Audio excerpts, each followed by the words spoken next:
Welcome to Reverent and Rebellious, a safe space for faith-based conversations on the things that nobody seems to want to talk about these days. We are reverent, we value truth, we elevate scripture, but we are also rebellious. We shatter myths and we destroy dogma, so jump in. Join us, Logan, Pat, and me, the brother Peter, as we get reverent and we get rebellious. What's going on, everybody? What's going on? How you doing? Man, I'm doing great. If I was doing any better, I wouldn't even know what to say. I'm still in shock, man. We got this guy down here with no hair. He's working for the man now, y'all. I know. I took a government job. Yeah, you know. Yeah, that's going to happen.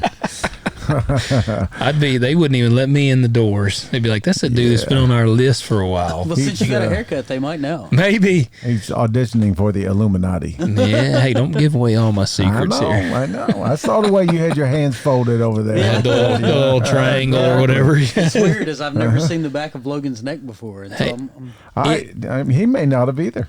It felt so great. Yeah. I tell you, have y'all ever seen Napoleon Dynamite? Yeah.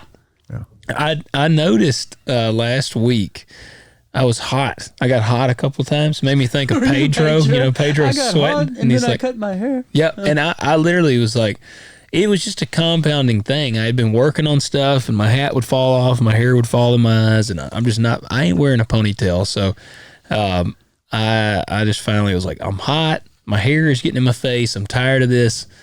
So I got it all chopped off. And I'm all right with it right now. And I was like, hey, worst case, I'll grow it back out. That's true. That's true.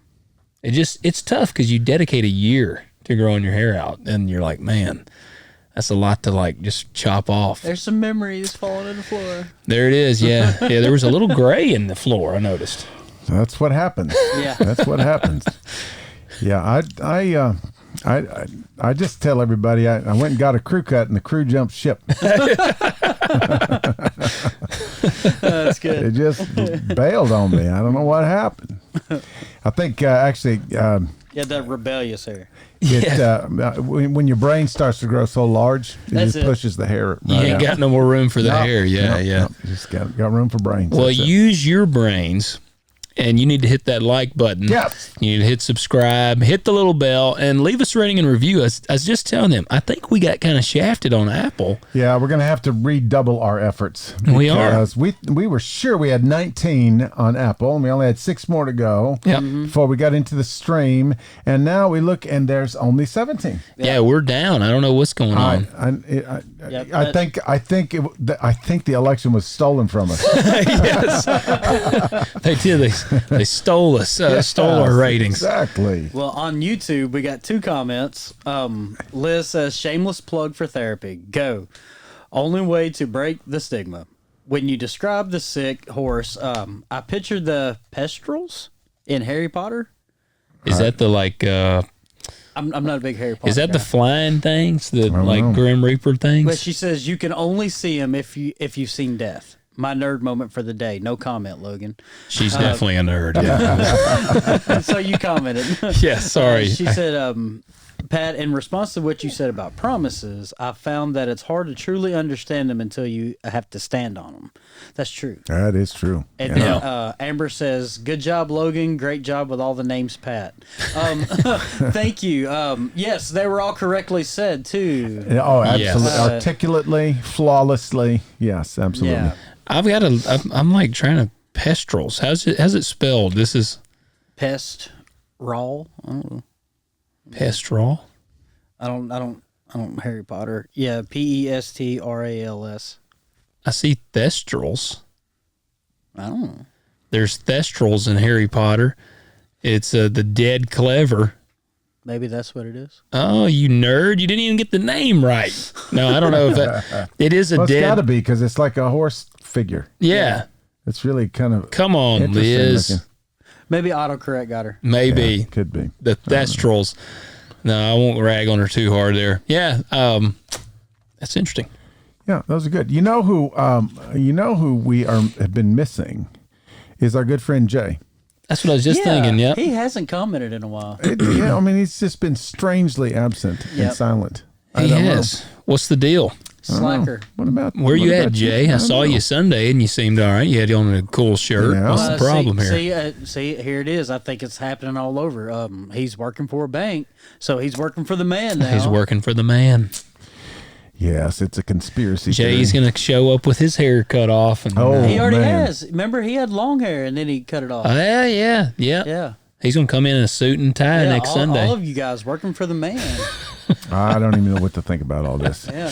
It almost kind of feels like Satan is at work. That's it. I'm still over here standing strong. Yes. We are going to. So we're finished with our first cycle of Revelation. We made it through chapter 7. We survived. We did, and we thank you for going along on that first leg of the journey. We're going to start Revelation Part 2 after the first of the year sometime. We're going to go through another mid-January-ish 7 or 8 chapters. Yes, this is, and you'll want to tune in for that one because that's where all the that's where all the stuff hits the fan. Yeah, it's really quite interesting.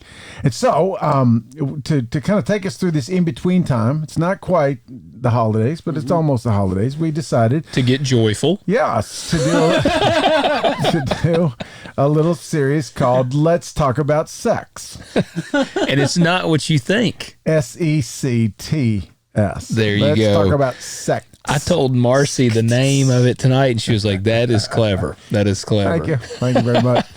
And the subtitle is Cults, Movements, and Bizarre Strains of Christianity. Yes. Mm-hmm. Yeah. Yes, we love to get weird. It kind of covers a lot. We're not locked into one thing. And so we thought we'd, since we... Wait. Before we do this... Oh, yeah. I was waiting to know. I was like, maybe he's going to tie it in somehow. No, we kind of... It doesn't really tie it in. I was like, he's got a joke about Satan. Well, no, actually, Adam is talking to God. He's talking about Eve. And he says, God, why did you make Eve so beautiful? And he said, so that you would love her, my son. Well, why did you make her so dumb? So she would love you, my son. I had a feeling. Hey, we all are married men. We can all attest to that statement there. We all married up. Yep. Absolutely. Somehow we tricked our women. Absolutely. They must have been really desperate. Yes. All right. Poor man. Here we go. Yeah, it's pretty bad when we are above the bar, somehow. Anyway, so we decided round 1, since we didn't do any real Halloween stuff. Yeah. We didn't, we kind of covered a lot of goblins, werewolves, and all that kind of stuff last year. That we would start out with Satanism. The Prince of Darkness. Satan worship, the Church of Satan, the Satanic Temple, all of these wild groups, sects, if you will. The isms of Satan. That are all about Satan. Yeah, not Santa. Not Santa. Yeah. Ends in the wrong place. So there's a couple in particular that are actually wildly popular right now and are gaining a lot of traction. And we're going to talk about both of them and all of the kind of ins and outs about them. But I wanted to kind of orient us a little bit toward. So when you think about Satan worship, Satanism, what kind of comes to mind? Pitchfork. We honestly, especially where we live here, when you think of Satanism, you think of devil worship. Yeah. And it was a big scare in the 90s. Remember that? Yep. It was the Satanic movement. Satanic Panic. Yep. That's exactly what it was.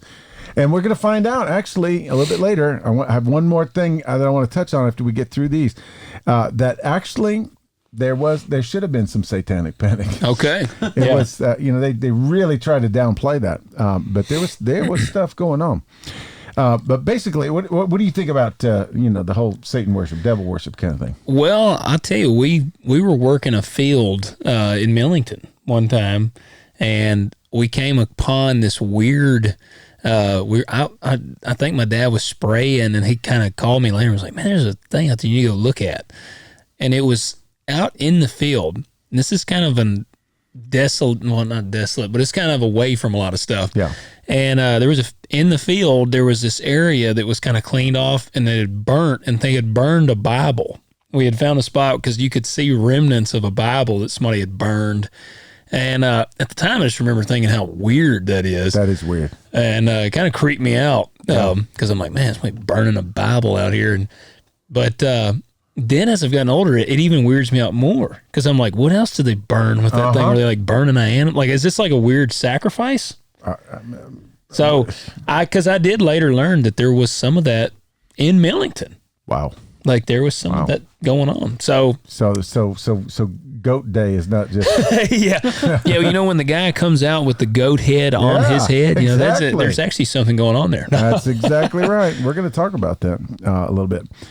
So what we're talking about here is all of these little sort of strains are under the umbrella of Satanism. Yeah. Satanism. So now I carry a gun with me anytime in the field. That is a really good thing And to a do. crucifix. And garlic. And holy water. Yeah, exactly. Yeah, don't ask for a sip of my water if you see me carrying a bottle of water. No, that's right. That's right. Not unless you want to be completely sanctified on the spot. Yes. But Satanism, it's according to this little article, refers to a group of religious, ideological, and or philosophical beliefs based on Satan, particularly his exaltation and worship. So, you know, Satan is associated with the devil.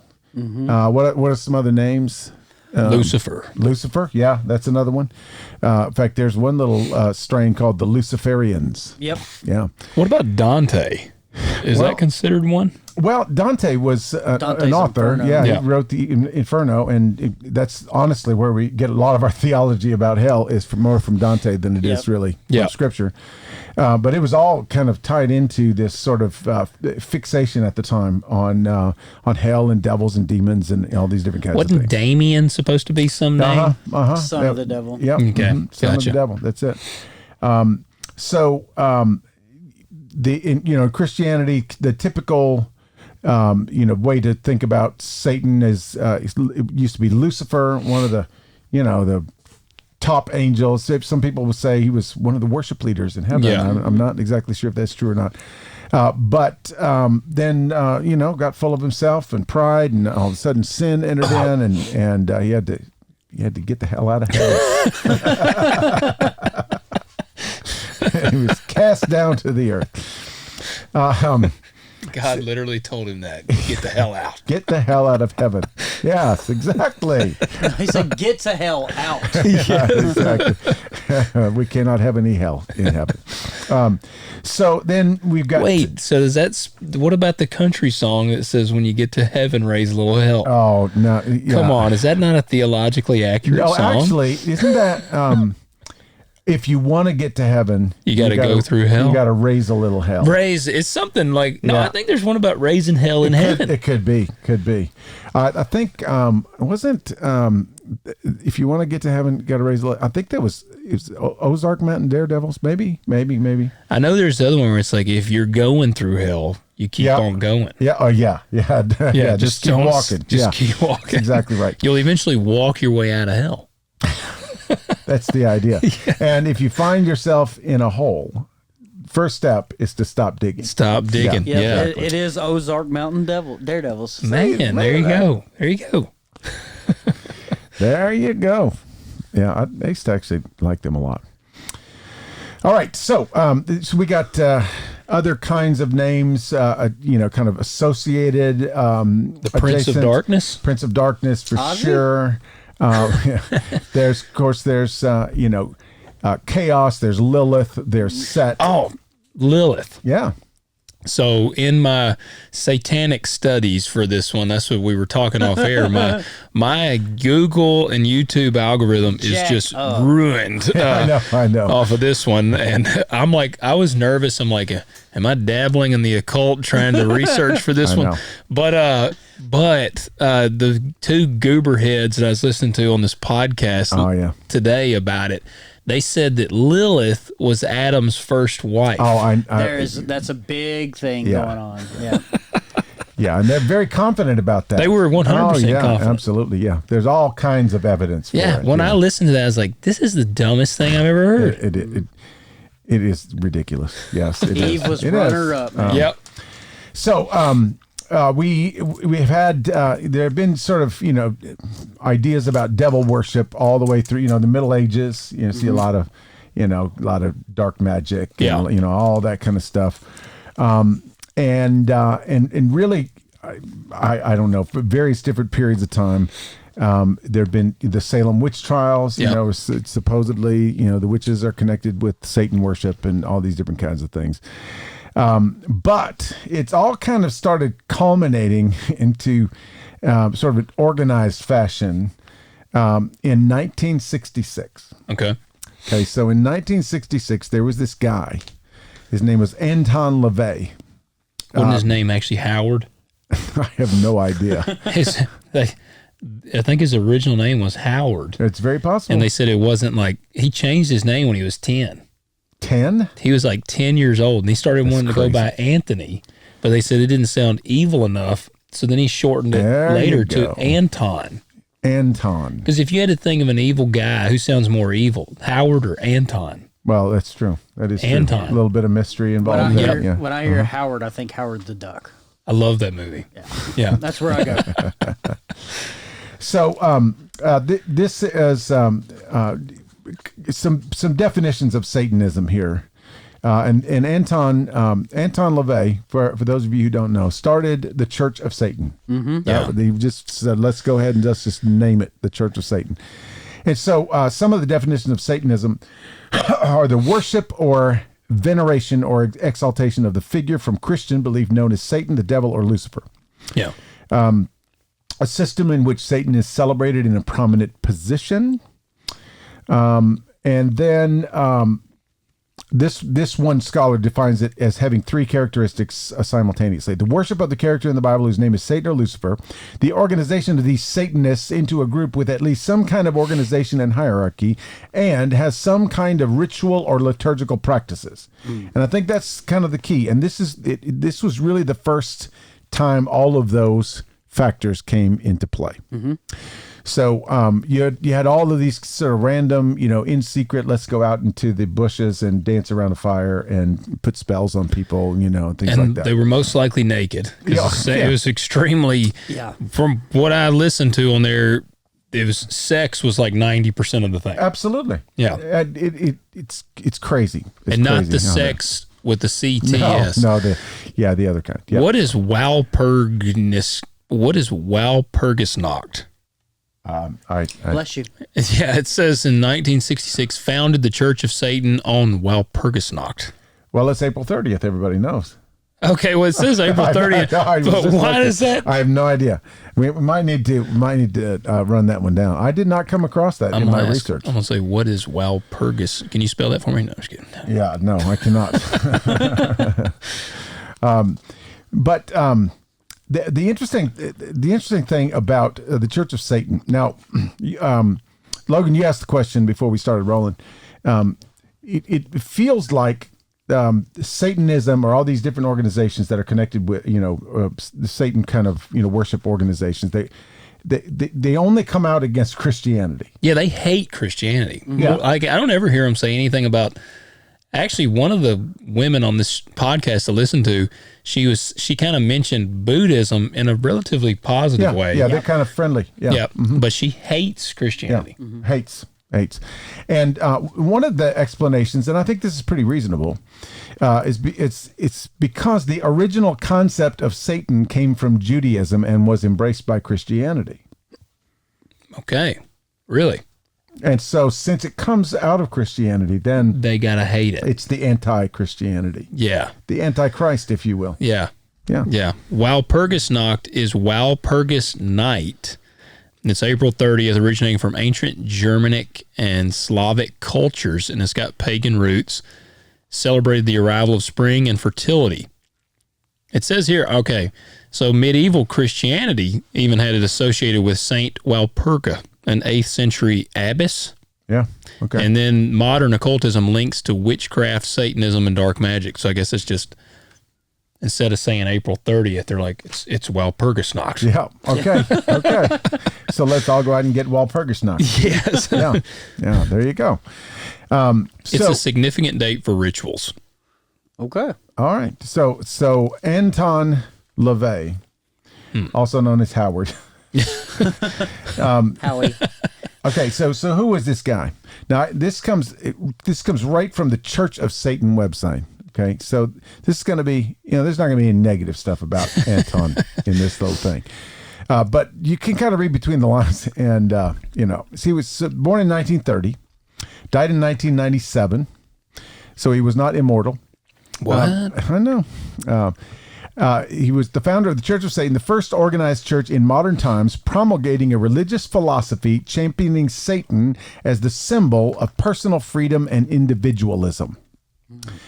Unlike the founders of other religions who claimed exalted inspiration delivered through some supernatural entity, LaVey readily acknowledged that he used his own faculties to synthesize Satanism based on his understanding of the human animal and insights gained from earlier philosophers who advocated materialism and individualism. In his quote as founder, he said that if I didn't do it myself, someone else, perhaps less qualified, would have. Yeah. So what do you think makes Anton LaVey qualified to start his own religious movement? He's already there. He worships self, right? Yeah. He was born with a tail. He was born with a tail.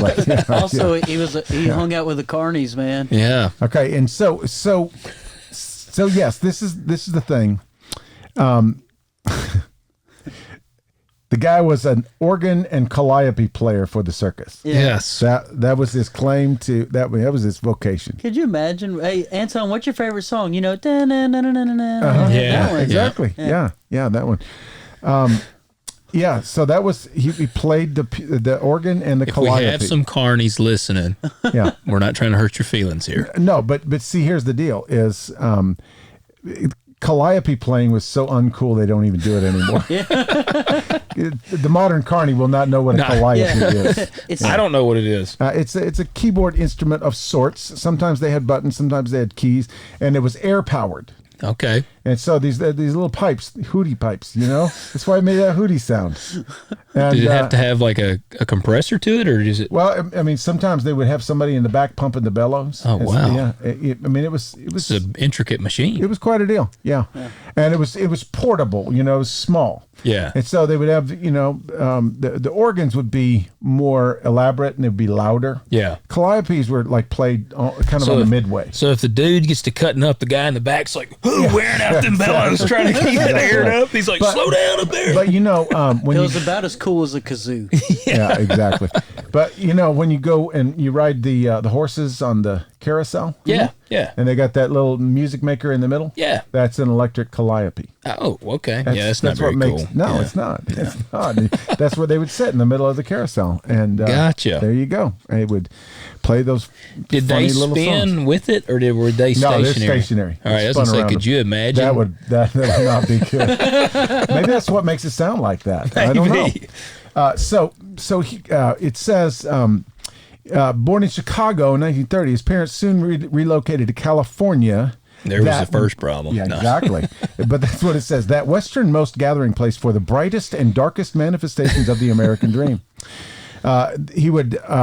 The press would eventually call him the Black Pope. Oh, okay. There you go. Oh yeah, there's your calliope. Yeah, there it is. Yeah, The Black Pope. The Black Pope. So we'll get into a little bit more of the beliefs here in just a moment, but here is going to be a distinction between two different kinds of Satanism. Okay. There is the theistic Satanism, and there's the atheistic Satanism. Which is what he was. That's exactly right. Yeah. So this is the other organization we're going to focus is kind of the same way. Now, if you asked anybody that belongs to the Church of Satan, who is Satan? They would say, well, Satan's not real. He just He's an represents. idea. He's the energy behind individualism, and he's the energy behind autonomy and superiority and all these different kinds of things. And I guess we'll talk about this in just a minute. But So why do they look so evil? All the leaders in the Church of They Satan, try to look evil. they do. They absolutely do. Like Shot Anton looks evil. I know. And then that other dude you told me to look at, he Lucian looks Greaves. evil. He's I got know. he has a weird eye. And his teeth are all messed up. And, Yeah. I mean, it really. I watched really. an interview with him, and the host of it, he was like, he just kept cutting off Lucian, and he finally was like, I'm ending this because I'm a Christian. I'm not even comfortable talking to you. I saw that. It was on Newsmax. Yes. Yeah. I saw that. But yeah, they look evil. It's like, dude, and they're, part of me is like, some of these guys, because they're, whether or not here's where I fall on some of that.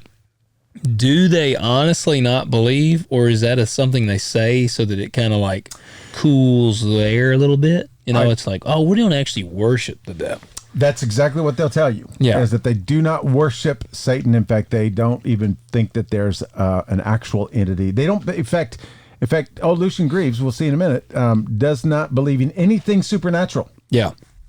Yet they have rituals. See, and that's what I'm saying. Like, it almost makes me think they say that to kind of keep people a little bit at bay. And we're going to get into the philosophical stuff behind this in a minute. When we look at the commonalities between these two organizations, it really is quite amazing, honestly. It says, when the carnival season ended, LaVey would earn money by playing organ in Los Angeles area burlesque houses. Had a brief affair with then unknown Marilyn Monroe, Norma Jean. Yeah, and he moved back to San Francisco, worked for a while as a photographer for the police department. Mm-hmm. That had to be murder. He was definitely like the Literally. homicide photographer. He was. Yeah, And exactly. he would take pictures in artistic manners. Yes, absolutely. And during the Korean War, he enrolled in San Francisco City College as a criminology major to avoid the draft. Way to go, Anton. And he's a draft dodger. Exactly. And so he got married, had a daughter in 1952. So 1952, could she still be alive? Yeah. Yeah. Yeah. She'd be probably in her 70s, wouldn't she? Oh, yeah. Probably. Yes, you're right. Probably would be. Be about, yeah. 1952. Well, I bet she's got some stories to tell. Ooh, yeah. Yeah, she'd be 72 years old. And then he studied the writings of Aleister Crowley, another fine, upstanding. Imagine that. Mr. Imagine that. Actually, didn't he kind of look down on Aleister Crowley, say that it was not dark enough? Yeah. Because Aleister's was basically all about sex. Oh, Yeah. Yeah. It was. I'm not even going to mention the name of his book. It's gross. Yeah. And then in 1951, he met some of the Berkeley Thelemites, sort of the early stages of Satanism. Okay. But he didn't like them. He was unimpressed. They were more spiritual and less wicked than they should be. Yeah. Yeah. So he supplemented his income in the 50s as a psychic investigator, helping to investigate nut calls referred to him by friends of the police department.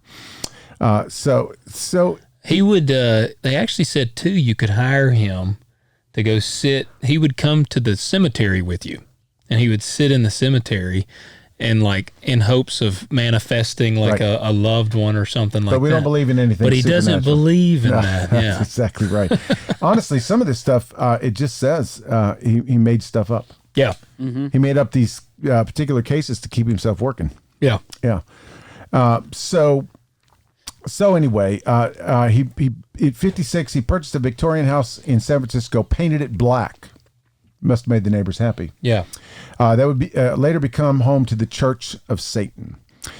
And so Is that where it still is? I have no idea, but it'd be interesting to find out, wouldn't it? Yeah. It is still there. Really? It's kind of in shambles, like in a state of disrepair. Okay.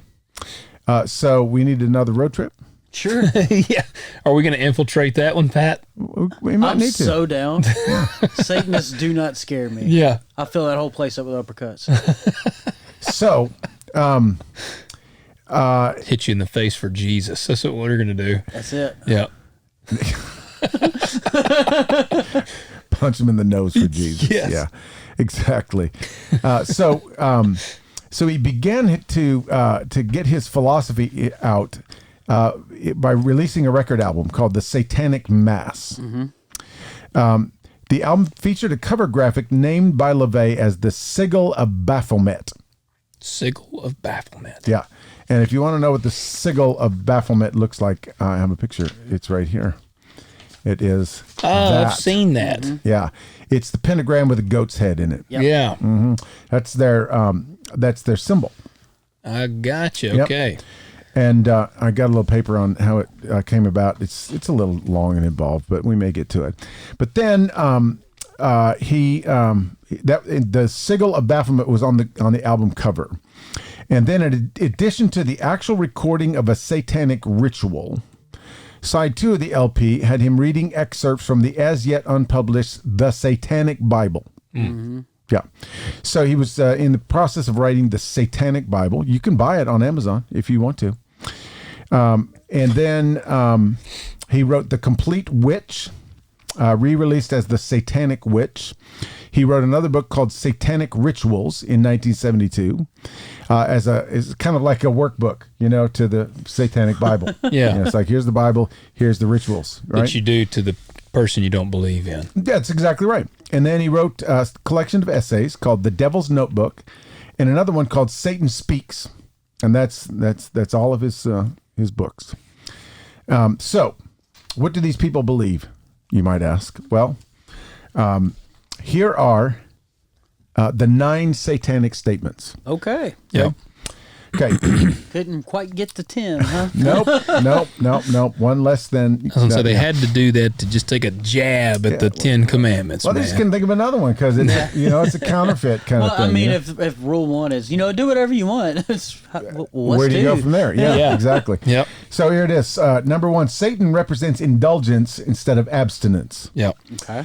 Satan represents vital existence instead of spiritual pipe dreams. Yeah. Now that one hurts.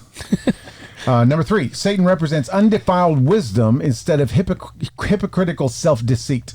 Undefiled wisdom. All right, I did listen, and they said that one of the things that drove him to the satanic thing was, and I think it was when he was a kid, he was at some weird carnival thing, and he saw a dude there dancing naked. And he was like somebody that was a member in the church that would perform, or I guess he may have played the piano or something in the church. I don't know. I didn't read that part. But he witnessed this person doing this, taking part in that, and he was like, well, what he's doing would be wrong in his church, but here he is. And they claimed that he was like the hypocrisy of the church is why. Oh, yeah. Well, yeah. So that's what made me think of that. Something very similar. Is that somebody was doing something and there was a church person that made him stop. Yeah. That may have been the same kind of incident. And he's going like, hey, actually it's more natural. Yep. Yeah. So undefiled wisdom instead of hypocritical self-deceit. Number 4, Satan represents kindness to those who deserve it. What about those that don't? Instead of love wasted on ingrates. Yeah. Ingrates. Satan represents vengeance instead of turning the other cheek. That was one of our one of the campaign slogans out there, right? Yeah. It's like we tried turning the other cheek and it didn't work. So we're going to stop doing that. Number 6, Satan represents responsibility to the responsible instead of concern for psychic vampires. Well, he was obsessed with vampires. Okay. Telling you, I should have listened to this crazy podcast. Man, I'm glad you did because, man, I'd have missed some good stuff there. Yeah, that is awesome. They said he was obsessed with vampires. Obsessed with vampires. Wow. So responsibility to the responsible instead of concern for psychic vampires. I'm not tracking with that one. Okay, number 7, satanic statement. Satan represents man as just another animal, sometimes better, more often worse than those that walk on all fours, who, because of his divine spiritual and intellectual development, has become the most vicious animal of all. Divine, spiritual, and intellectual development. I thought we didn't have one. I was going to say, but that doesn't exist I don't know. according to them. Okay, Anton. Okay, so number 8, Satan represents all of the so-called sins as they all lead to physical, mental, or emotional gratification. So this is self-indulgence, self-gratification, kindness to those who deserve it, not love wasted on ingrates. And here is number 9. Satan has been the best friend the church has ever had as he has kept it in business all these years. That's what they said on the show. Mm-hmm. And so it's like, why are you so concerned? Yeah. Yeah. Especially if you don't believe in a theological. Yeah, why does it Satan. matter to you? Yeah. Yeah, that's what they said. They were like, well, nothing has driven more people to the church than the fear of Satan. That is not true. That is not true because you see, this is why people need to read their Bibles. Yeah. They really do, and they say, "Oh, I've read every word." No, you have not. You have not. Yeah. If you did, you You've not. misread it. Yeah. Well, or you just read the parts that you just remember the parts that you wanted to remember. Yeah. Yeah. Because the church began when? When was it? What was the first day of the church? Oh. Day of Pentecost, right? Second chapter of Acts, right? I'm gonna say shot in the dark here. Let's go 35 AD. Let's go. I think that's probably pretty close. It was a July. Maybe it was. It wasn't a July Whopper 4th. nest. No. It may have been. I mean, it was whenever the big feast was, the Passover and all that kind of stuff was happening. Guess more accurately, probably be around like 30 AD. Well, maybe, yeah, you're probably right, actually. 'cause Jesus was born a little bit there before. there wasn't a zero. That's right. Yeah. Oh, well, so- actually, you do get me wondering because they said the Wahlberg whatever thing was they did it on that date to be counter to when the church, like something about the church Interesting. Christianity. So Yeah. maybe See, there but, is something. But see, if you read the second chapter of Acts, only Yeah. the second chapter, Yeah. you see that 3,000 were added to their number that day, and there wasn't one mention of Satan. yeah. That's right. I mean, zero. Satan wasn't mentioned until, honestly, the writings of Paul. Yep. Yeah. Well, Jesus alluded to Yeah. your enemy, this, that, and the other. Yeah. So Jesus talked about it. So, but nowhere in the book of Acts do you see. Satan, yeah. I mean, it's not. And in Scripture, Satan's never the focus. No, Never. no, not yeah. once. The Holy Spirit exploded the church. Yeah. No, and typically when he is mentioned, I feel like he's getting curb stomped by an angel. Absolutely. That's exactly right. And here's the deal. If you want to talk about Satan in the early development of the church, it was Satan who actually started the persecution of the Christians, That's right. which actually made them, they were forced to scatter like they were supposed to scatter to begin with, and they didn't want to. Yeah. And so, yeah. So actually, yeah, maybe he is the best gift given to the church. Anyway, okay, so those are the nine satanic statements. These are the 11 satanic rules of the earth okay. So we got All 9 right. by statements and 11 Anton rules. Zandor LaVey, who knows the rules of the earth. Zandor. Who has authority as a calliope player to outline for us the rules of the earth. That's what gives him the authority. That's exactly right. That tickled me. Okay, here we go. We're going to go through these real quick. Number 1, do not give opinions or advice unless you are asked. Okay, I agree with that. I was Mom going to say told me that that. one's not making me too mad. No. 2, do not tell your troubles to others unless you're sure they want to hear them. Oh, well, they already messed the boat on that one. Yeah, exactly. Man, that's 3, when in another's lair, layer. Got to use some satanic terminology. show him respect or else do not go there. 4, if a guest in your lair annoys you, treat him cruelly and without mercy. If he annoys you, yeah. 5, do not make sexual advances unless you are given the mating signal. What is the mating signal? I guess you get to make it up yourself. Is it like a sound or like? Clearly. It's Yes, it's the Kaleido, whatever. Yeah. Exactly. How'd that sound go, Logan?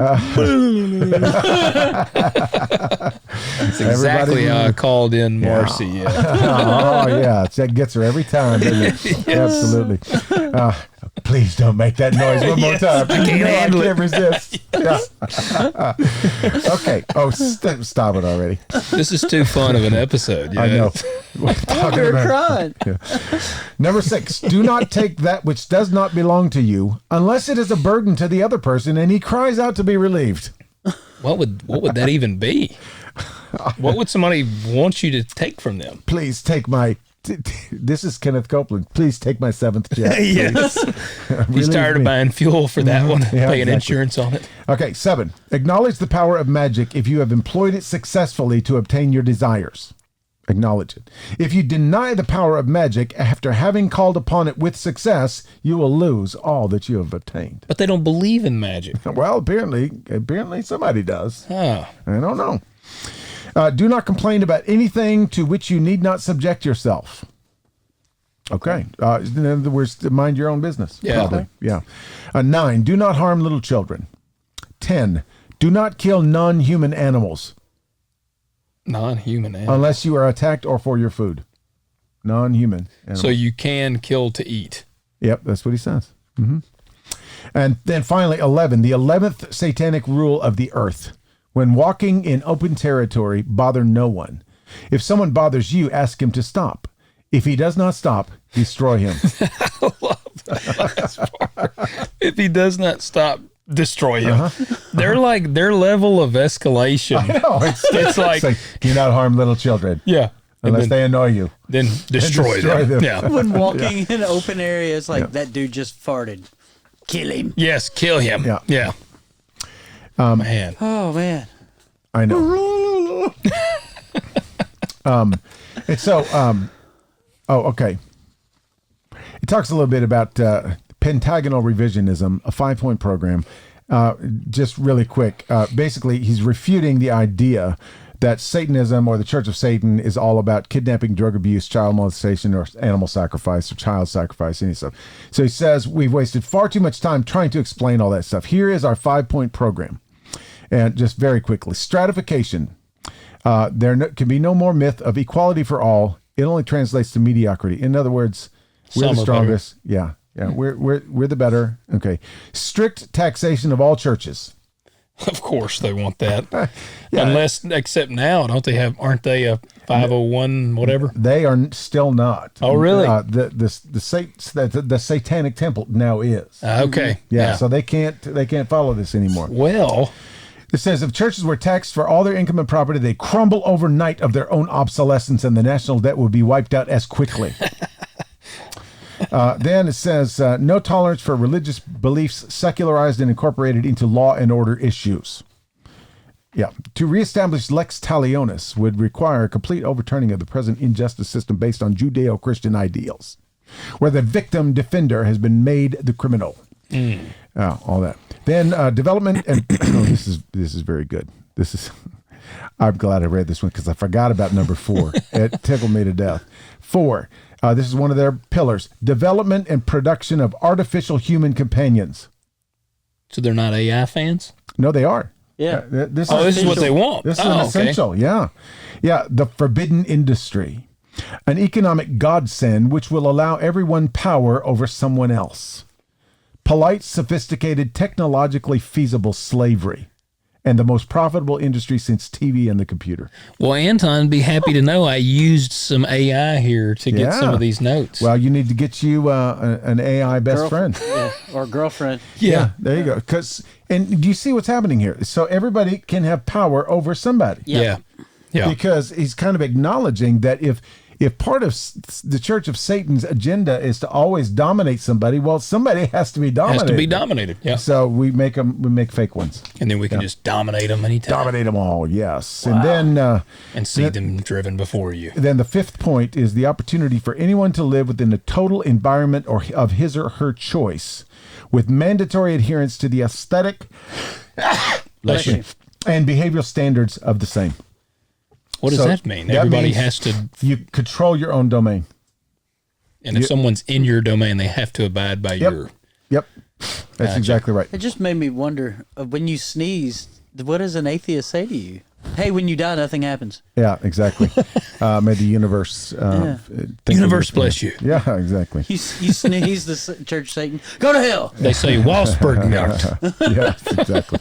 So this is the encapsulated version of the current thrust of satanic advocacy. So when someone asks you, well, what do Satanists do? That's what they do. That's what they do. Yep, that's it. Okay, so we're almost through this, and this is fascinating because here are the 9 satanic sins. Oh, okay. I didn't know they could sin. Pat, you'll love the first one. Okay. Sin number 1, stupidity. All right, okay, I'm tracking. It's the cardinal sin of Satanism. Don't be stupid. It's too bad that stupidity isn't painful. Ignorance is one thing, but our society thrives increasingly on stupidity. See, I beg to differ here. But my best advice growing up my days, tell me, if you're going to be dumb, you got to be tough. Yeah. Because it is painful. Yeah, it is. Yeah, you're exactly right. Satanists can see through the tricks and cannot afford to be stupid. They can see through this trick. That's right. I got that demonic discernment. The second satanic sin is pretentiousness. Empty posturing can be most irritating and isn't applying the cardinal rules of lesser magic. On equal footing with stupidity for what keeps money in circulation these days. Why does he go off on... Okay. I feel like this is just his pet peeves. I think it is, too. Yeah. 3 is solipsism. Can be very dangerous for Satanists, especially if you don't know what the word solipsism means. Guilty. Dang it, me. Yeah. Projecting your reactions, responses, and sensibilities onto someone who is probably far less attuned than you are. Is that like gaslighting? It's kind of like throwing your pearls to swine. Okay. Expecting people to give you the same consideration, courtesy, and respect that you naturally give them. They won't. Oh. Satanists must strive to apply the dictum of do unto others as they do unto you. Not So as you want eye them. for an eye. Yeah. Oh, yeah. Absolutely. Yes. Sin number... I'm not going to go into that. Sin number 4, self-deceit. It's in the 9 satanic statements, but deserves to be repeated here. Another cardinal sin. We must not pay homage to any of the sacred cows presented to us, including the roles we expect to play ourselves. Whatever. 5. Here we go. Herd conformity. I don't follow the Herd crowd. conformity. That's why we want everybody to join the Church of Satan. Yes. So that we can be individuals, not like all the other. Yeah. Yes. Let's all get together and not be a herd. Yeah. Yeah. We're going to have some rules laid out for you. It's all right to conform to a person's wishes if it ultimately benefits you. But only fools follow along with the herd, unless that herd is our herd, and then you should Yes. follow. Okay, 6 satanic sins. Lack of perspective. This can lead to a lot of pain for a Satanist. You must never lose sight of who and what you are and what a threat you can be by your very existence. We are making history right now, every day. 7, we're almost done. Forgetfulness of past orthodoxies. Beware that this is one of the keys to brainwashing people into accepting something new and different when in reality it's something that was once widely accepted but is now presented in a new package. Okay. 8, counterproductive pride. The first word is important. Pride is great up to the point you begin to throw out the baby with the bath water. With the bath fomat. The rule of Satanism is if it works for you, great. When it stops working for you, then when you've painted yourself into a corner and the only way out is to say, I'm sorry, I made a mistake. I wish we could compromise somehow, then do it. Okay. All right. 9, the 9th satanic sin. Lack of aesthetics. So you got to look good? Is that what it's saying? I'm just saying, I saw that sucker. He's already failed his own. No, it's choosing the right color for the bathroom. Lack of aesthetics. That's not blood red, it's mauve. Yeah, exactly. It's clearly a crew. That man was born with a tail, and he's going to try to talk about aesthetics on some That's folks. what I'm talking about. Yeah, exactly. I do not understand that one. I don't either. Okay, Anton. Well, it's wild. I had asked this thing for some stories about Anton. And what did you find out? There's several. Actually, there's quite a few here, and these are quick rundowns here. Do you know who Jane Mansfield was? Yeah. So Anton and actress Jane Mansfield had a romantic relationship. Mm-hmm. LaVey claimed Mansfield was a member of his Church of Satan and that she participated in rituals. After her tragic death in 1967, he asserted that he had placed a curse on her killer, lawyer Sam Brody. And what it was is they followed a truck. They ran into the back end of a semi or a dump truck, and it decapitated them. Mm-hmm. And he had cut, they said he had cut out a newspaper thing, and he had cut their heads off in the newspaper. But an interesting thing is there's a, what do they call it on the semis now? It's called the Mansfield. Really? It actually created this protective device that goes on the back of dump trucks, and they call it the Mansfield device or something, and it was started because of them. So all these trucks are running around the roads with Satan stuff on them. He also was, he allegedly met Charles Manson through mutual acquaintances. Some speculate that he influenced Manson's ideology, and one of the chicks, I don't remember her name, that killed Sharon or was involved with the Manson murders, she was a dancer for him. Let's see another one here. Yeah, he wrote the Satanic Bible in 6 weeks. Some speculate he drew inspiration from Aleister Crowley's work. And the FBI had a file on him due to alleged ties to organized crime and subversive activities. Wow.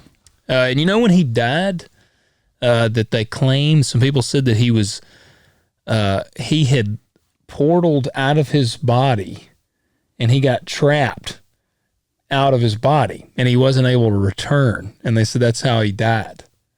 What did astral projection. Yeah. That's what they said. It was an astral projection. Gone wrong. And he couldn't return. Oh, that is hilarious. Because they claimed that he actually astral projected himself into his daughter at one point and took control of her body. Oh, man. Because she was like acting erratically and they said that he was controlling her.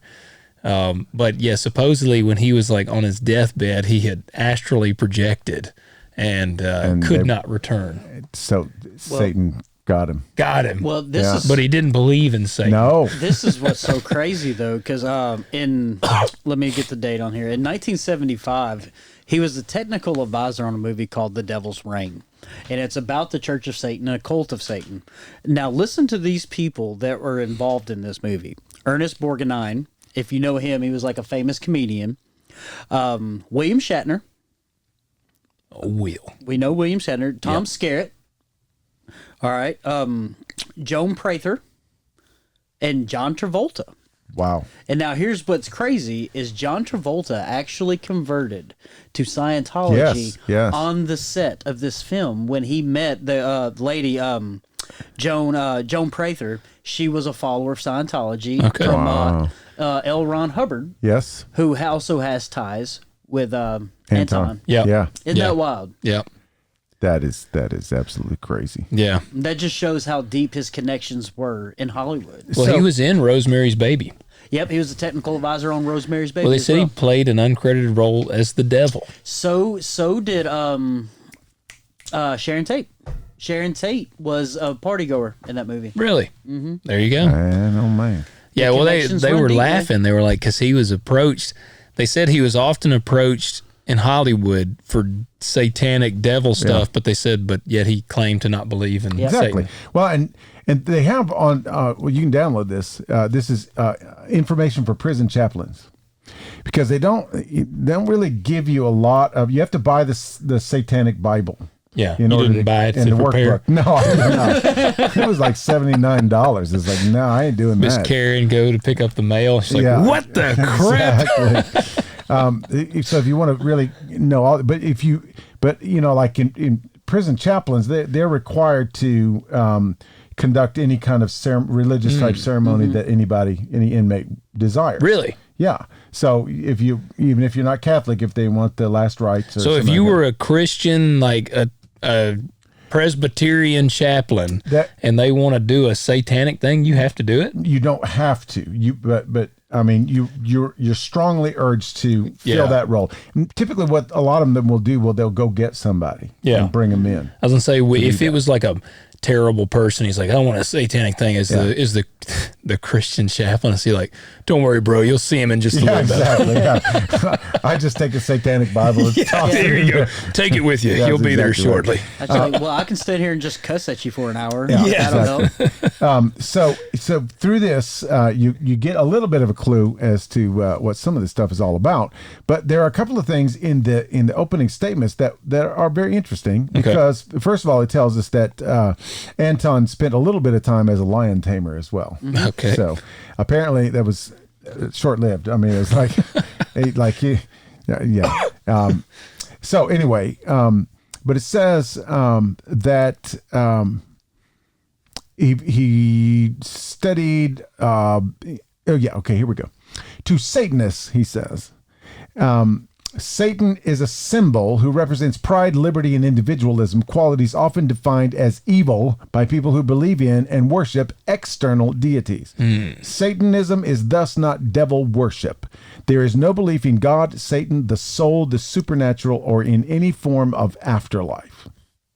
So he saw existing religions as a mean for controlling the masses, and since most people seem to want and need some sort of unearthly parental figure, he considered that most religions had been invented to meet that need. Well, Okay. The only problem is, in his little, belief system and all that kind of stuff, you're not supposed to hurt children. You're supposed to basically be fair to people. I mean, there's all these kind of, concepts of good and evil. Yeah. Which apparently were invented to control the masses. yeah. And yet, including his herd. in his own herd, His herd Yeah. of individuals Like that can't conform to the there's herd. some kinds of things that about spirituality and religion that you just can't avoid Yeah. if you're trying to do something like this. And here's the thing, we'll just talk about this just for a minute, because Pat and I were talking about this earlier, is, they don't believe in Satan, yet they do things that are directly opposed to Christianity and the worship of God through Jesus. Yeah. Hence I mean, the work of Satan. That is like their hot button. Yeah. And they're all about they're all about self-indulgence. So they make themselves their own God. Yeah. I'm going to say that that is the worship of Satan. Absolutely. It's like someone who has the flu saying, I don't believe in the flu. Yeah. But you still got it. No, I don't believe in the flu. Yeah. But that's the whole thing is, C.S. Lewis wrote about it in the Screw Tape Letters. It's like, okay, so the best thing that you could do is to convince them that I'm not real. That's right. Yep. Yep. Because then it'll be, they'll be their own gods, they'll sit on their own throne. But way back in Genesis, 1, 2, and 3, it's like, how did the serpent tempt Adam and Eve? You can be like God. Yep. You'll be like God. That's exactly right. Well, and that's why a part of me thinks that these like leaders in these churches of Satan, whatever, I think that's partly why they say, well, we don't worship the devil. I know. Well, Because it's like the people that join this thing, like you might have, there probably is some that are like, oh, I want to worship the devil. Yeah. But we'll get to a couple of those. But a lot of those probably don't. But so it's easy to, I feel like it's probably easier to pull them in if you're like, well, it's not really the devil, it's just the ideology. What is one of the best ways of brainwashing people? I mean, think about it. Abusive relationships, right? A husband smacks his wife and then say, "No, it was an accident," or Yeah. this, that, and the third. It's not what you think. Yeah. Even though the action happened, but this is the explanation. So let's not go any deeper than that. Yeah. This is brainwashing to the T. Yeah. Is you can say, all right, we're going to carry out these things. We don't believe in a real Satan, even though these line up with exactly what the real Satan does. Yeah. But we don't believe in this. Even though we're going to perform these rituals. That's exactly right. And here's the thing is we don't believe in Satan. So what do we call ourselves? The Church of Satan. Yes. Yeah. That's exactly right. And I don't really, honestly, think that Satan cares whether anybody worships him or not. Right. Because that's not what destroys people. Yeah. I mean, he's out for destruction of people. Yep. And the best way for us to self-destruct is to self-destruct. Yes. To separate yeah. us from Yeah. God. He says here, faith itself is rejected as being a blind belief in forces that do not exist. Reason is championed by Satanists as a tool for understanding existence. He says, to paraphrase his work, man invented all the gods, doing so because many humans cannot accept or control their personal egos, feeling compelled to conjure up one or a multiplicity of characters who can act without hindrance or guilt upon whims and desires. All gods are thus externalized forms, magnified projections of the true nature of their inventors, personifying aspects of the universe or personal temperance that many of their followers find to be troubling. Worshipping any god, he says, is thus worshipping by proxy those who invented that god. So he says, oh, yeah, you're worshiping the people that invented that god, like I worship myself. Yep. I was just going to say that. So isn't this the same thing as when you make self-God? That's exactly right. It's the You're exact still same thing. worshiping. Yeah. Yeah. So anyway, it goes into rites and ceremonies. Well, he believes that I argued with an atheist one time, and he told me that he believes that Christianity is a crutch. Right. And that's basically what he's saying. That's exactly what he's saying. Yeah. And that it was all invented by humans to make themselves feel better, to all that kind of stuff. Okay, so the Satanism of the Church of Satan was officially recognized by the government of the United States when it was included in their Department of the Army Manual for Chaplains. Wow. Yeah. And he says there, rites and ceremonies, there is no worship in Satanism. Animal sacrifice is not permitted in satanic rites and ceremonies. Ritual used as a cathartic psychodrama may be performed at the choice of the Satanist, and the basic text for this are present in the Satanic Bible. Okay, so they can be held at any time of the day or night as desired. Should be in a space which all outside light may be cut off. The light within provided by one or more black candles. The room should offer privacy for the release of emotions verbally, and if a lust ritual is performed... I'm afraid to know what that one is. Well, it's, shall we say, the word for self-pleasure is expected, and that should be done in private. It's up to Satanists who decide to ritualize to determine how often ritual might be personally beneficial.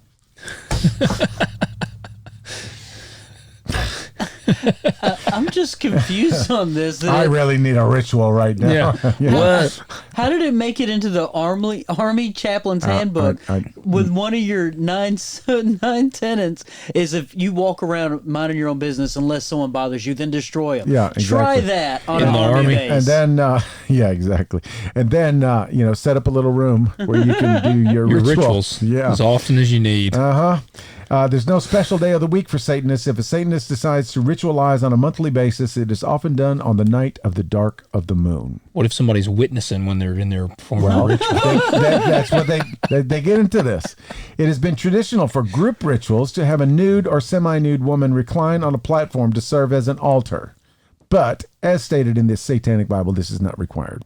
How are you going to talk a girl into doing that? I was going to say, well, now, I have some questions. Hey, Miss Lady, will you recline while they play their hand? It gets get more into what they're really about here. As I say, they're playing their hand, all right. That's what I'm talking about. I need individualism if you participate with me. So you need the book.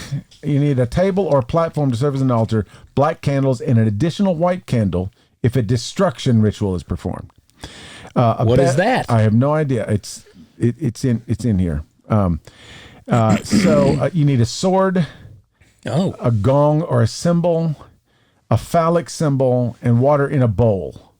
Paper and pen for writing requests to be burned in either the flame of the black or the white candle. A fireproof dish to hold the burned paper, and the wall above the altar should have the sigil of Baphomet. So the goat head thing. Yep.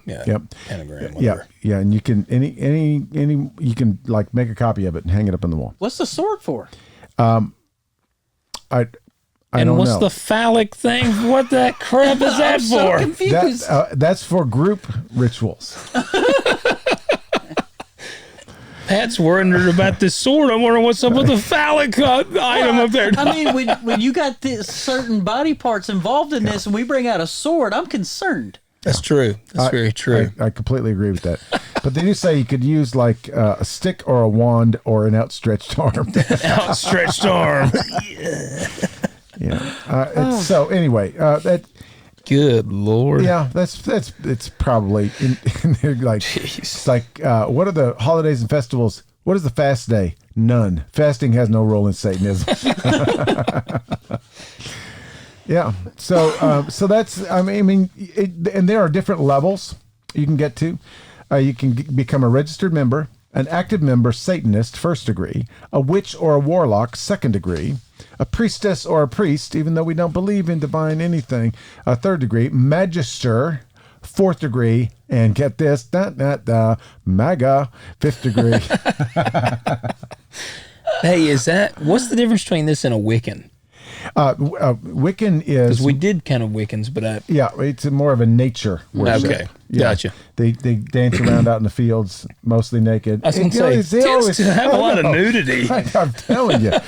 Like I say, they sort of play their hand. You know what? They can claim what they want, but I'm just telling you right now, is all these other, all of these cult things that we will cover and that we are covered and have covered, every one of them just an excuse to get naked. See, I was going to say, that's how they ought to know Christianity's legit.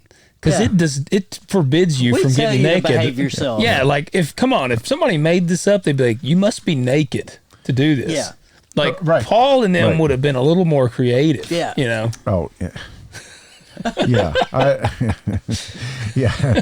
I know a guy who was transported, whether in the body or I don't know, it was to the third heaven, naked. That's like, Paul, come on, man. No, it's not there. It's just not there. In fact, usually when people get naked in the Bible, bad things I was happen. going to say, it does not have a good Matter ending. of fact, in the Bible, it's uncover their feet.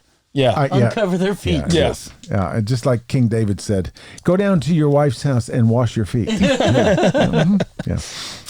Okay, so now we get to our other kind of spotlight organization called the Satanic Temple, TST. Okay. Right? This is fairly new. It was founded in 2013. This is when like college players are like, NFL players are like the Ohio I know. State. Yeah. The Satanic Temple. It's exactly right. Their headquarters are in, where do you think? Salem. Yeah, Salem, Massachusetts. Boom. There you go. Uh-huh. And this this guy named Lucian Greaves. Weird. He looks guy. like you would expect. Yeah. Is the founder and the head honcho on the whole thing. His real name is Douglas Mesner. Dougie. Yeah. He Little did the Dougie. Dougie. Douglas Yeah, Mesner. exactly. Lucian. They are another non-theistic Satanist organization. They actually originally were never wanted to be categorized as a religion until they figured out they could get some tax benefits, and they would then have right to display certain things and participate in certain things if they were officially a religion. Well, that's what I was going to say. A lot of these guys are actually they're just little turds that want to stick it to the church. Well, this is what Absolutely. to me this sounds like little Dougie had a rough upbringing, and then he's like, I would become Lucian. Well, it's kind of like here recently, was it in like Iowa, in the town hall or city hall, they had like a crucifix and a cross and all this in there. And, some of the Church of Satan or whatever, they saw that and they were like, oh, we got to have a... That was Oklahoma where they had the 10 Commandments and they had to have the Baphomet. They made them put that in there, and then actually a veteran went in and he beheaded it and like destroyed it. He got arrested, I'm pretty sure. But these people they do it just to take shots at the church. They actually have a strategic plan. They try to go and identify in which public and court buildings the 10 Commandments are displayed. They go looking for it, and then they go put up their Baphomet thing. Yeah. They just need hobbies is what it boils down to. Yeah, they really do. The world I'm convinced the world would be a lot better place if people had hobbies. I agree. There's people that they got too much time on their hands. Yeah. Okay, so basically, here are the 7 fundamental tenets of the Satanic Temple worship. All right. Okay. So he says, number one should strive to act with compassion and empathy toward all creatures in accordance with reason. Do unto others as you might have. Okay. The struggle for justice is an ongoing and necessary pursuit that should prevail over laws and institutions. 3, one's body is inviolable, subject to one's own will alone. 4, the freedoms of others should be respected, including the freedom to offend. To willfully and unjustly encroach upon the freedoms of another is to forego one's own. Oh. Okay. A little hypocrisy, I think, there, Yeah. honestly. Beliefs should conform to one's best scientific understandings of the world. One should take care never to distort scientific facts to fit one's beliefs. Here's number 6. People are fallible. If one makes a mistake, one should do one's best to rectify it and resolve any harm that might have been caused. And then number 7, every tenet is a guiding principle designed to inspire nobility in action and thought. The spirit of compassion, wisdom, and justice should always prevail over the written or spoken word. That is a word salad that needs some dressing. That is just rough, man. I'm just like, oh my God. Douglas. Dougie. You need to come over to my office and let's just talk for a minute. Maybe he's a little challenged. When he's dead serious, pun intended. I mean, yeah, I've actually heard this guy on some interviews. He was with Tucker Carlson on one. Yeah, he sure was. And he speaks coherently. Like, Absolutely. Yeah. He's got an evil eye. He's got the raven's eye, like Edgar Allan. There's something not quite right about Lucian. He made up a name. So there you go. We need an old priest and a young priest. That's exactly right. Yeah. So here's who we are. The Satanic Temple is a religious organization dedicated to the practice and promotion of individual rights. We do not subscribe to supernaturalism, so in that way, we do not believe that Satan is a deity, being, or person, even though we use the name. As an organized religion, we actively provide outreach and participate in public affairs where the issues might benefit from rational satanic insights. You know, they're the ones that started the after-school program. Yes, the after-school Satan Club. Yep. Yep. The ass club. Yes. Yes. and then they will try to subvert, like, see you at the pole, things like that.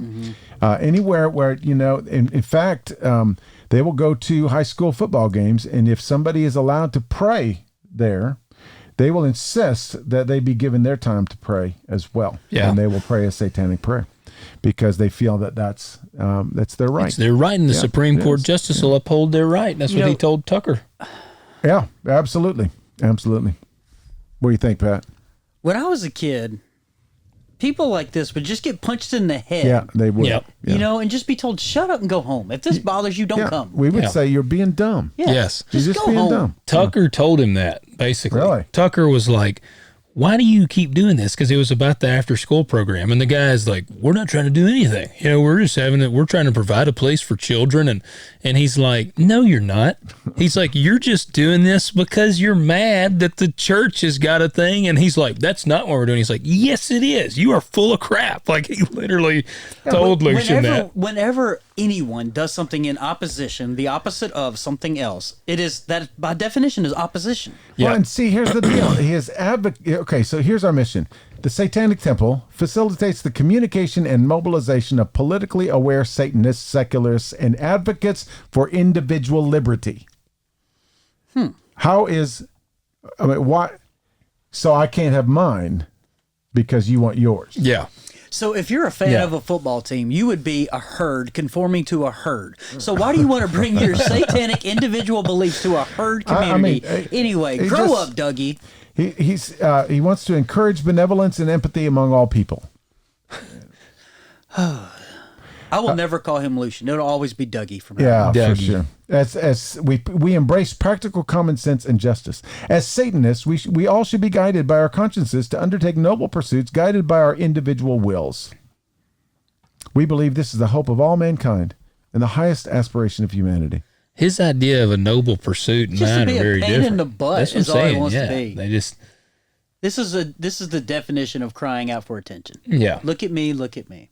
I'm telling you, this is making me wonder about the dude that I used to work with, because the atheist that I mentioned earlier. Because one of the women in the offices, like up in our going to our bathrooms, there was this hallway, and they had a bulletin board on it, and this woman had put a thing up, and it was a cross, and it was like from her church, and this dude went and he turned it upside down, and she saw it, she fixed it, and he kept turning it upside down, and she got mad. She was like, who is messing with this? And he was like, she was like, it offends me that you turned my cross upside down. He's like, it offends me that I have to see that cross.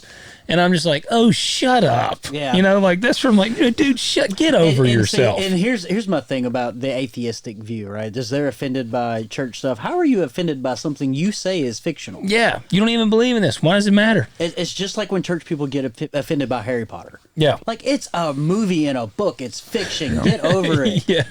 Like, it's not real. And if you're an atheist and you truly don't believe in this stuff, why are you so upset and offended by it shouldn't bother fiction? you at all. Exactly. Yeah. That's exactly right. Here are a few examples of things that they've done. In 2017, they hosted what was the largest satanic gathering in history. Okay. Where did it take place? In Los Angeles. Whoa, that is a City of shock. Angels? What a shocker. Yeah. They had 3 parts. They had a black mass. They had the invocation ritual, the destruction ritual, and a bloodletting ritual. What did they do on the bloodletting thing? Los Angeles media called it a bloody good time. Oh, wow. Yeah. Yep. So, All right. That sounds like fun. In 2016, they performed a pentagram ritual around the California city of Lancaster to support California State Senate candidate Steve Hill, who hoped to be the first Satanic Temple member elected to public office. Lord. Did he get it? Apparently not. Because it says he hoped. Yeah. I hope the winning candidate prayed to God and thanked him afterwards publicly. It's like, bow your heads and pray. They have their own. They call it the Sober Faction. It's the Satanic Temple Recovery Program, addiction recovery. Okay. Yeah. Even though you're supposed to be able to do whatever. Why are they? You want. I don't understand their obsession with Satan though. If Satan's like just the idea, it's like, why is everything Satan this and satanic that? Because it's directly anti, specifically Christianity, but made up religions, right? Yeah. They put up a sculpture, the Baphometic Bowl of Wisdom. It was planned to be placed in a memorial park in Belle Plaine, Minnesota, next to an established religious statue of a soldier kneeling at a cross. The city retracted its permission for the installation just days before the scheduled event, leading to the removal of both the proposed statue and the existing religious sculpture. Which is exactly what they want. It is. Yeah. Yeah, the Oklahoma courthouse no longer has the 10 Commandments because they didn't want the Baphomet either. And that's the strategy there, is to let's go alongside and make something so offensive. So we can sanitize everything. Yeah, they're like, if we can't have it, they can't, even though we want people to have their own individual rights. and they are, on one hand, they launched this big campaign against Protect Children Day. It's against corporal punishments, anti-spanking in schools. That was in 2017. They unveiled billboards in Texas which read, "Never be hit in school again. Exercise your religious rights." They are not just pro-choice; they are pro-abortion. But they want to protect the children. But they don't see that as children. They see it as protecting the women. Autonomy over your own body. And you alone. They certainly don't believe in life at conception. No. They have in New Mexico, they have their own clinic offering medication abortion, and the name of it is the Samuel Alito's Mom's Satanic Abortion Clinic.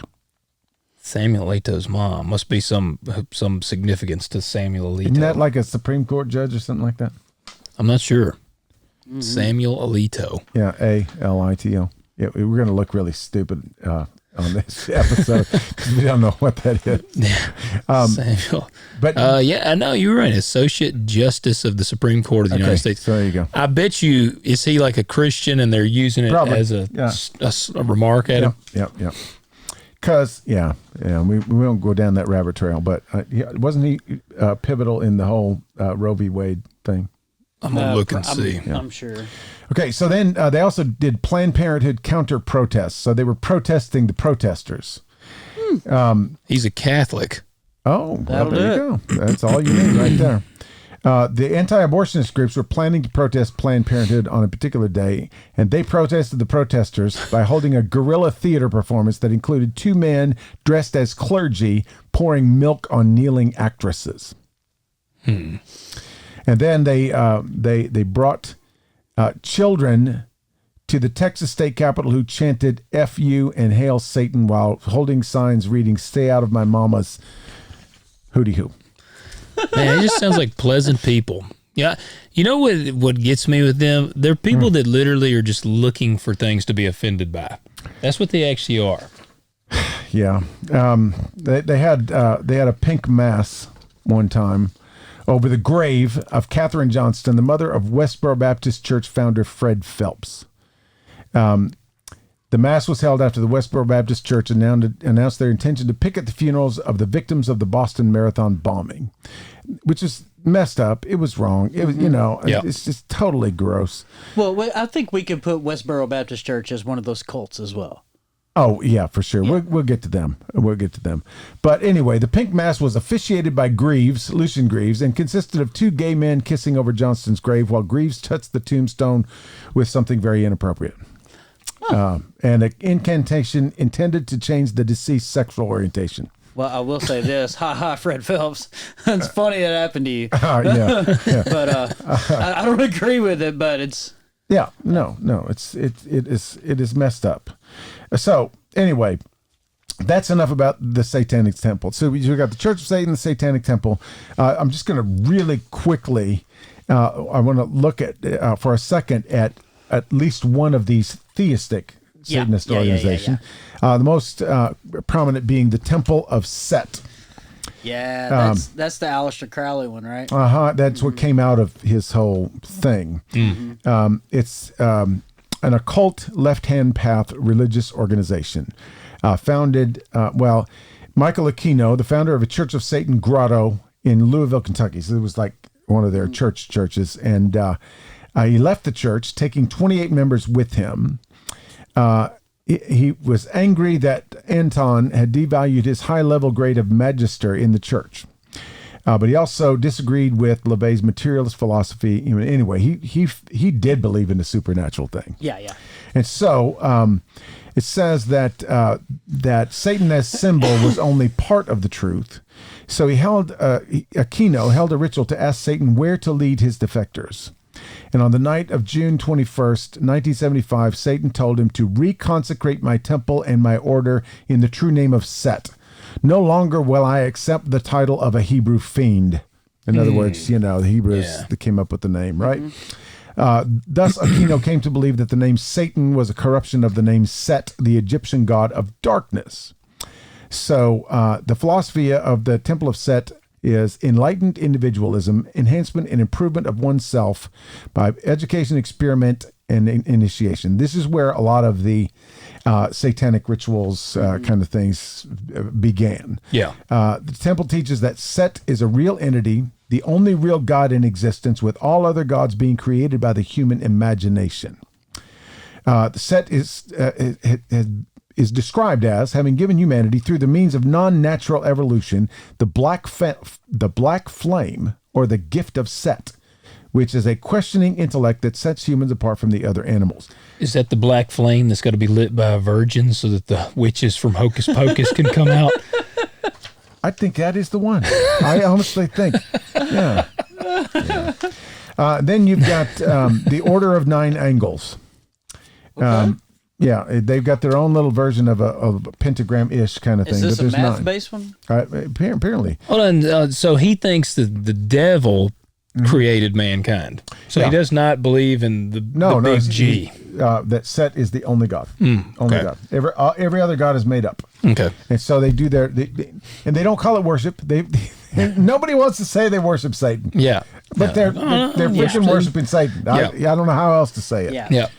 But the Order of Nine Angles is the type that sort of defines the sinister tradition connected to killings, abuses, right-wing terrorism, all these different kinds of things. A man known as Anton Long. And his Antons. A lot of Antons. Don't name your son. Yes, I was about to say. Let's mark Anton off the list. Yeah.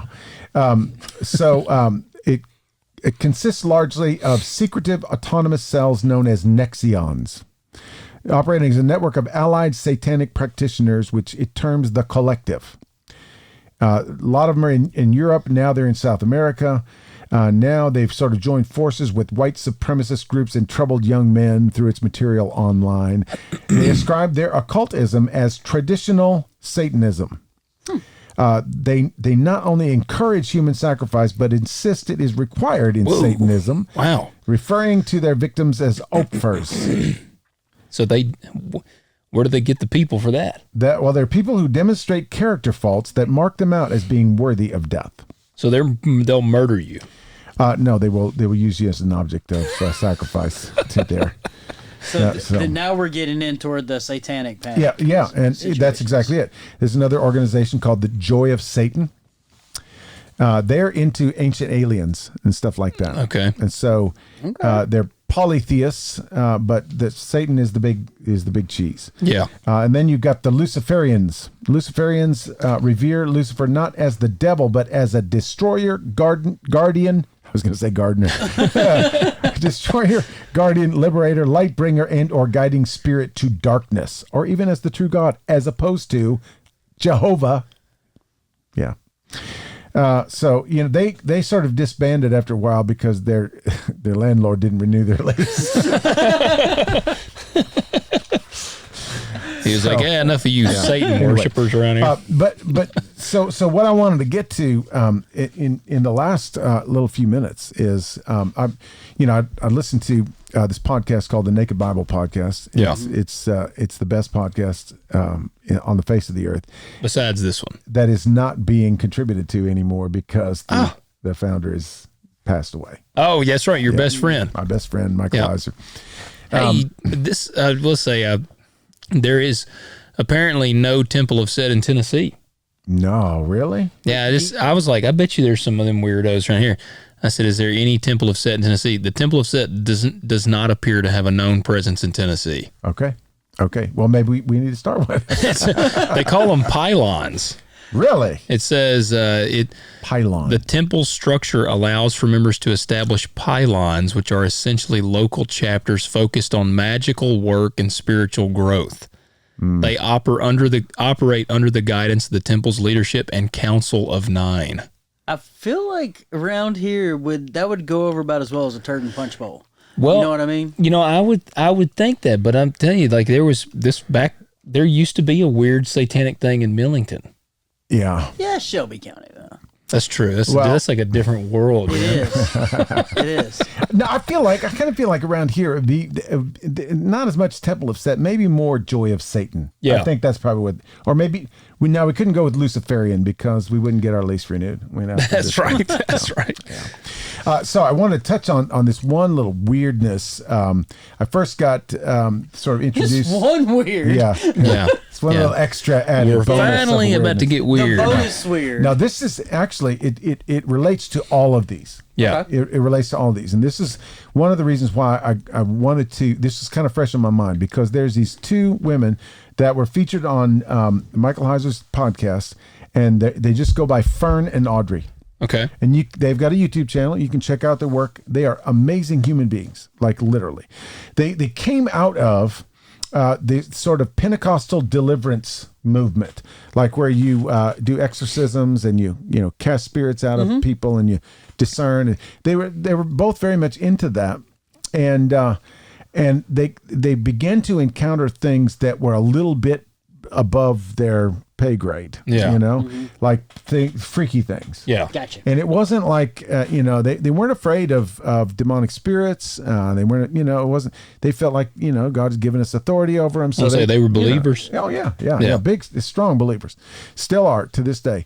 And they began to kind of dig into what was going on here and what they were encountering, because it was definitely, and honestly, they wouldn't even quite call it demonic, because they have this same idea about this sort of spirit world. They actually got it from Michael Heiser. Oh wow. Okay. Michael came and they got education from some other sort of psychological, kind of mental, because some of these are legit disorders. Yeah.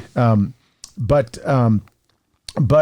he outlined all of this stuff for them, and basically what Michael Heiser would say is demons are nothing. Demons are like, their abode is the abyss. Yeah. They can be conjured up. They can be active in this world, but when you tell them to go back down, they've got to go back down. Deuces. It's like this.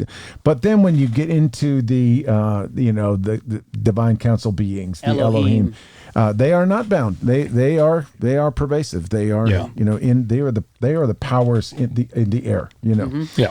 And so they really kind of discovered that this is what they were encountering is a power greater than your garden variety demon. Yeah. And there would be manifestations. They'd be just counseling with somebody, and this voice would come out of this person. Yeah, and it was need new underwear after that. for sure. and they would try their traditional, sort of church techniques, and it was like, nah, didn't do a thing.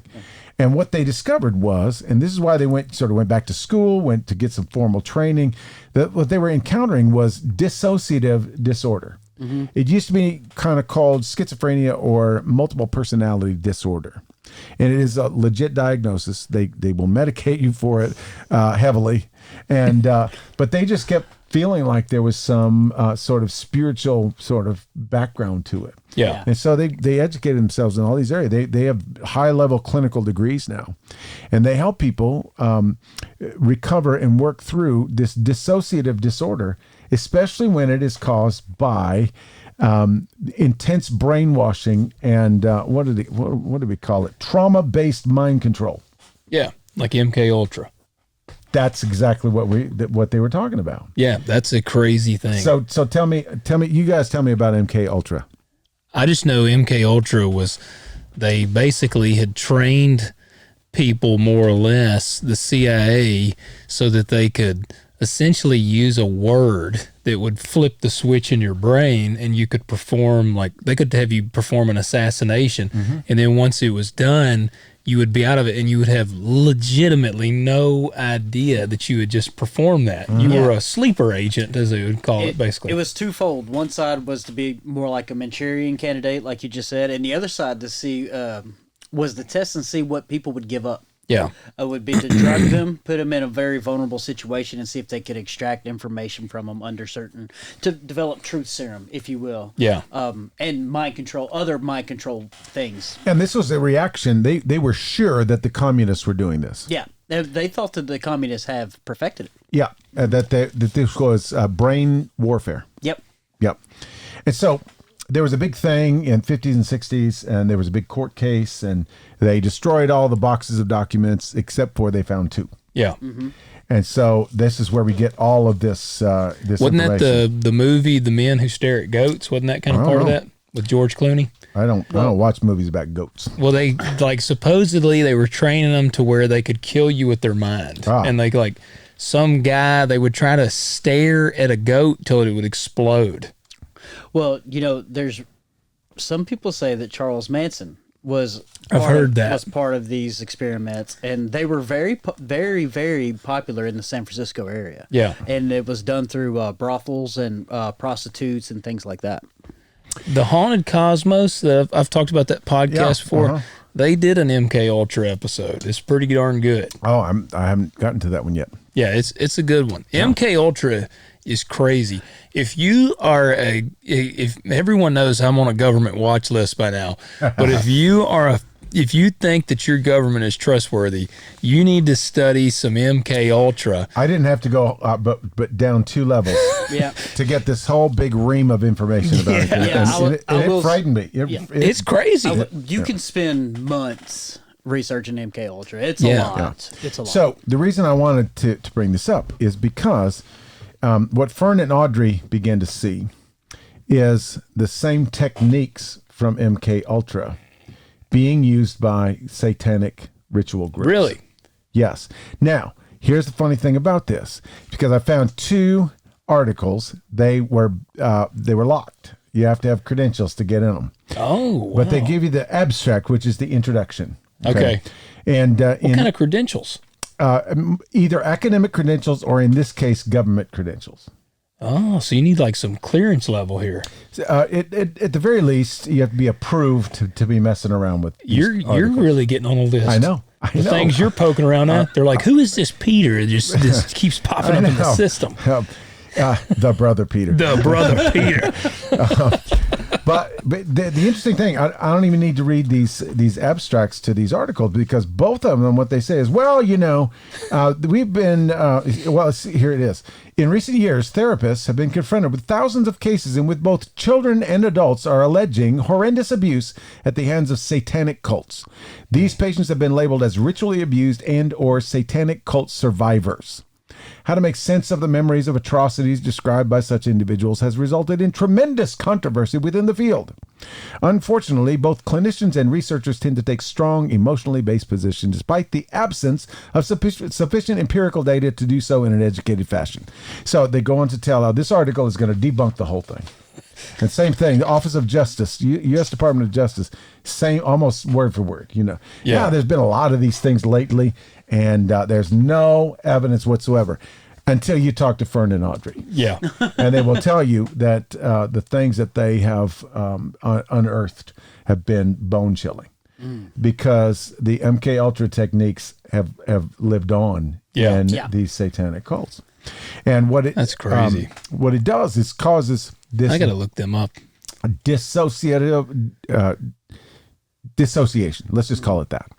And they describe this right on their website. It's a disruption of the normal integration of experience. When a person uses dissociation as a defense mechanism, it is how a person organizes incoming information about life. So apart or away from, association means to associate or to be connected. So what happens in traumatic situations is, especially, and they do this a lot with children. They're 6, 7 years old, and they have these little, groups in captivity. Basically, they're living in a, complex or an apartment complex or a house or something like that, and they will regularly put them through these disorienting experiences, and they're highly abusive. And so they say that during these, when a child is going through something unsurvivable, their brain creates another one. And so this person can live outside of that unsurvivable trauma. Yeah. And then can somehow, they're just looking to live. And so they're in that traumatic situation. Okay. So I'll just read a couple more lines here. Dissociation is when you divide attention into two or more streams of consciousness. It is highway hypnosis. It's kind of the idea that we were talking about, where you wake up and it's like you've driven for 3 hours and you don't know what happened. Okay. When a child experiences traumatic events that are unsurvivable, the child will learn how to organize the sensory information from these events by not having the events stored in the mind together to hold the memory intact, as well as not having overwhelming emotions of the events connected to the child, him or herself. Okay, so you create distance, create another self to separate from what is unsurvivable and from what does not make sense. When a little girl has a bad daddy that hurts her at night, she will create a little girl that knows about the bad happening, and she will create another little girl that goes to school and does not know. The little girl that does not know can learn her ABCs and interact with all the other children. The use of dissociation by creating distance protects the child. Okay, so basically in this interview, what they were talking about is you can survive this way all the way into adulthood.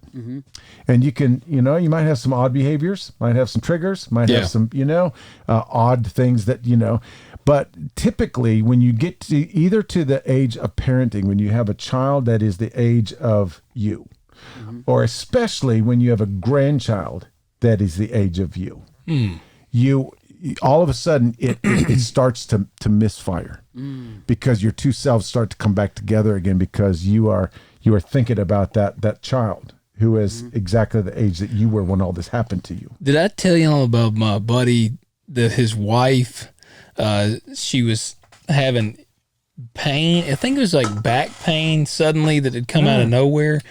And she started hurting real bad. And I mean, she was a grown woman at this point. This was actually not that long ago. And she had gone to the doctor and they couldn't figure out what it was. And it was so bad, like she couldn't even sleep. And somehow through this, she went, I can't remember if she actually, not condoning psychedelics, but she I think just she trying anything, and it actually unearthed childhood trauma. She had been apparently molested as a child, and she didn't remember.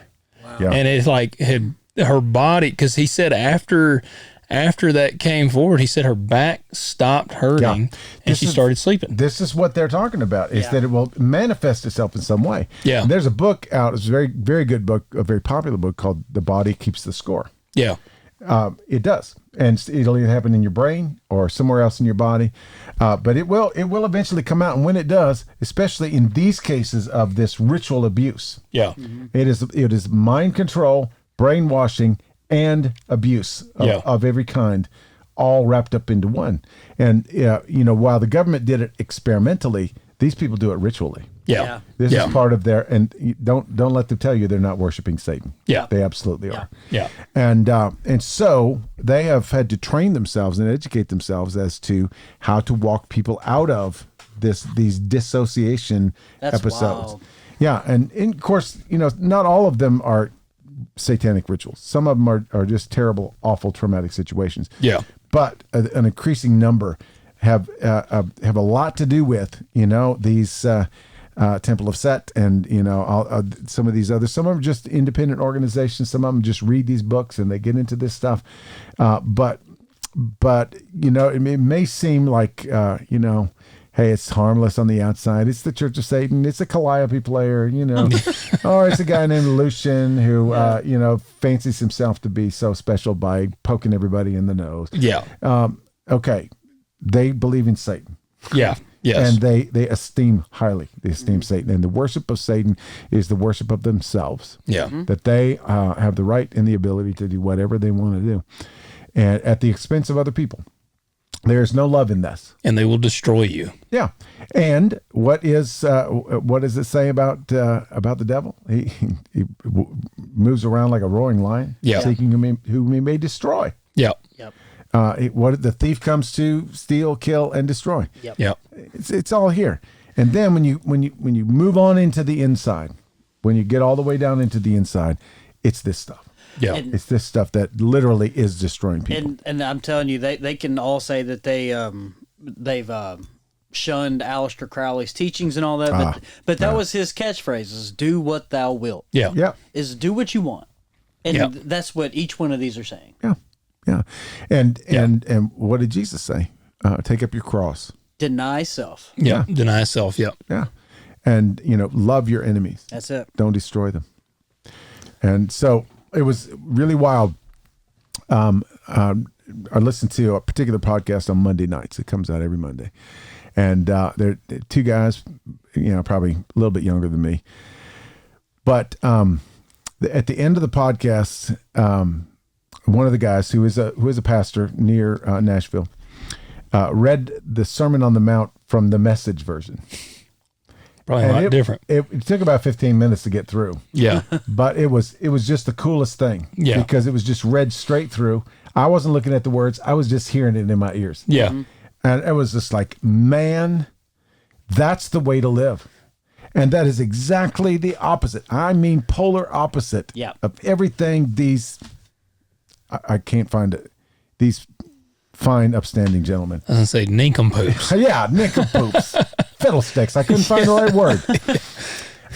Anyway, so yeah, it is absolutely crazy but honestly, to worship yourself is to worship Satan. So you have to go belong to the Church of Satan to do that. Yeah. And it's sad and it's tragic. And, I'm pretty sure Anton did not, is not enjoying a productive eternity. Whatever that looks like. Yeah. You might be still stuck in limbo. Yeah, he might be still floating up there in the hospital room like, he's hey. I don't know. So what do you think, Logan? Final word.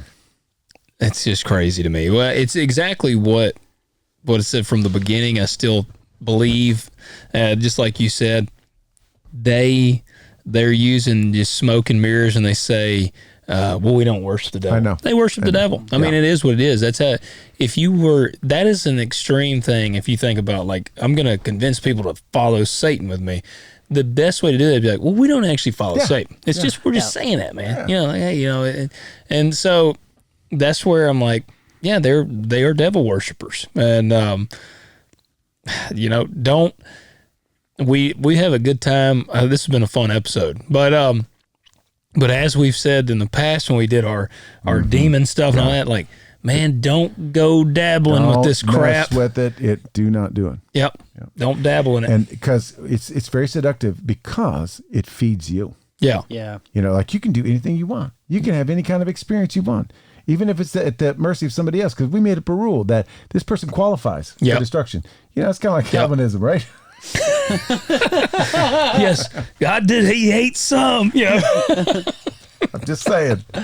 What do you think, Pat? Oh man, I feel like just in all of their mission statements, it's very hypocritical. Oh my gosh. It's kind of one of those, we're not doing this, but we're doing this. Yeah, You I know, know. we'll say we're not doing it, but watch us do it.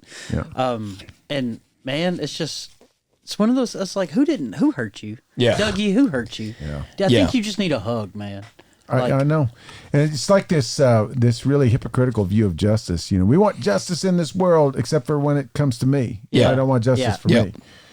You know, and my final word in the whole thing is this episode goes to prove that the drums are not the devil's instrument; it's the calliope. And Yes. I am for it. Let's Yes. keep that out of the church.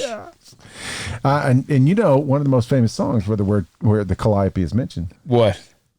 "Blinded by the Light." Oh, man. Revved up like a deuce. Do you know who wrote that song? Who?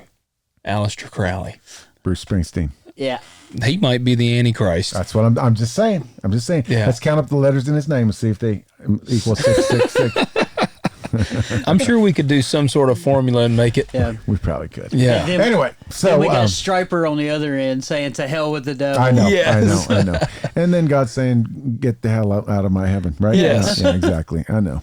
You can do a little word count on how many times we said the word hell in this. But how do you talk about worshiping Satan? And not talk about hell. Exactly. Yeah. Yeah. That's what I'm saying. So anyway, I think what you should do right now is go to your most uplifting Spotify playlist and just hit play, put it repeat on it. Yes. Light some cinnamon scented candles, nothing black. Yeah. And we'll all just play I Can Only Imagine on there repeat. you go. There you go. So anyway, I'm gonna have to, shower up and everything. Yeah, Yes. Peter and I were talking before this, and we're doing research for this, and I was like, "Oh my god, know. it's just like a heavy one, man." It's Yeah, I mean, I felt foul listening to the I podcast know. about it. Oh. yeah, I'm just ready for some positivity, and this is So like, oh god, if you don't think there is a sinister force behind all the messed up stuff in our world, you're just being a little naive. Yes. yeah, that's true. Yeah. And it does take us really binding ourselves together in faith and love and hope and all those kinds of things. And salvation is a relationship with God through Jesus Christ, and that is it. And that is what will lift the fog and the cloud and make all the bad stuff, kind of. Yeah. Yep. So. Big old Satan. Yes. Don't give in to the powers of Satan. Hit that like button right now. That's right. If And you go don't hit leave the like button, you reviews. basically donated to the That's church. exactly This right. is very true. Yes. Yes, you'll be playing Calliope in a few days. Yes. If you hear an eerie calliope music in the middle of the night, do not get up and go see what it is. No, just turn up your iPad even louder. Yes. Yeah. All right, everybody. You know what to do. Yep. And we appreciate you. And we'll be back with another cult or movement or some bizarre strain of Christianity next week. See you.